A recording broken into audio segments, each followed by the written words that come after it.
அரசாங்கம் இருக்கும்போது 3 நாளைக்கு ஒரு தடவை விடாமல் தண்ணி வந்துட்டு இருந்துச்சு. இப்போ பார்த்தீங்கன்னா 1 வாரம் ஆனாலும் தண்ணி இல்லை. ஆனால் தண்ணிக்கான சோர்ஸ் இருக்குது, அதை முறைப்படுத்தி அங்கே விடுவதற்கான ஆளுங்கள் அங்கே இல்லை. இன்றைக்கி கடந்த இந்த 3 நாளாக பார்த்தீங்கன்னா சுத்தமாக ஆள் இல்லை தண்ணி விடுறதுக்கு கூட. 1 வாரம் 10 நாளைக்கு மேலே ஆகுது. ஆனால் தண்ணி இருக்குது, அதை விடக்கூடிய இடத்துல ஒரு எம்ப்ளாய் ஒரு லேபர் அந்த இடத்துல போட்டு அனுப்ப முடியல.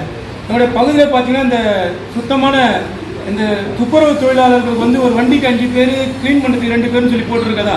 அது மாதிரி எந்த தெருவுலையும் அது மாதிரி நடக்கிறதாகவும் தெரியல. இவங்களுடைய இடத்துல இவர் சொன்ன மாதிரி என்னுடைய இடத்துல ஒரு சுகாதார மையம் ஒன்று கட்டியிருக்காங்க, புதுசாக கட்டி 1.5 வருஷம் ஆச்சு. இது வரைக்கும் அந்த சுகாதார மையமும் திறக்கலை. ஆர்ஓ பிளான்ட்டு அதை இன்னும் 6 மாதம் ஆச்சு, அதையும் இன்னும் திறக்கலை. மக்கள் பயன்பாட்டிற்கு வேண்டிய வசதிகளை செஞ்சு கொடுக்கறதுல ரொம்ப மெத்தனமாகவும் ரொம்ப தாமதமாகவும் இருக்காங்க. இது அதிமுக கவுன்சில்ன்றதுனால எங்களை புறக்கணிக்கிறாங்களா, இல்லை உண்மையிலேயே இந்த அரசாங்கம் கையாளாத்தனமாக இருக்கான்னு தெரியல. எங்களுடைய பகுதியில் இருக்க மக்களுடைய கேள்வியெல்லாம் மிகப்பெரிய, என்னுடைய வார்டு இல்லாமல் மிகப்பெரிய பிரச்சனையாக இருக்கிறது வீட்டு வரி. எங்களுடைய ஆட்சி காலத்தில் பார்த்தீங்கன்னா அந்த நேரத்தில் இந்த வீட்டு வரிக்கு இப்போத்துக்கும் 10 மடங்குக்கு மேலே, குறைஞ்சபட்சம் 10 மடங்கு மேலே ஏறி இருக்கு. அந்த வரியை குறைக்க சொல்லி நாங்களும் தொடர்ந்து வலியுறுத்திட்டு இருக்கோம். அதுக்கு எந்த நடவடிக்கையும் இல்லை.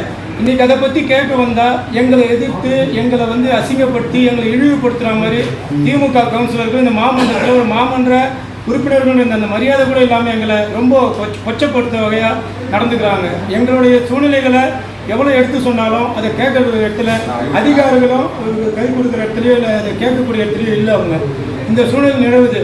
இது வந்து இது எல்லாத்தையும் எல்லாருமே தான் பார்த்துட்டு இருக்காங்க. இந்த வீட்டு வரின்றது எங்களுடைய பகுதிக்கு மட்டும் சொல்ல, மொத்தத்தில் இருக்கக்கூடிய எல்லாருக்கும் தான்.